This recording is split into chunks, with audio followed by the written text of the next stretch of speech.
Ayan, thank you Lord sa biyayang binigay mo sa amin sa gabi na to.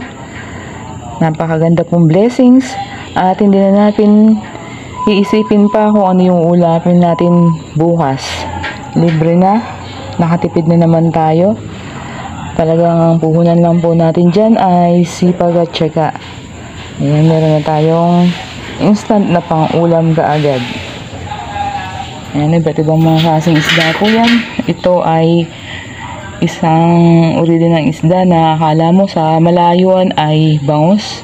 Pero ang pangalan po niya ay bonbon. Masarap po yung isda na yan at malasa, yun nga lang ay matinik. Pero pinaka the best po na ginagawa dyan ay pang Shanghai. At meron tayong silver pompano. Ayan, 2 piraso siya. At meron din tayong bikaw.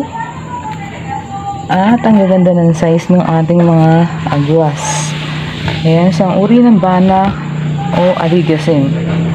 So, yung mga ibang size niya ay ito lang karaniwan. Ganito lang yung size. Pero yan, meron napahalong ganyang kalalaki.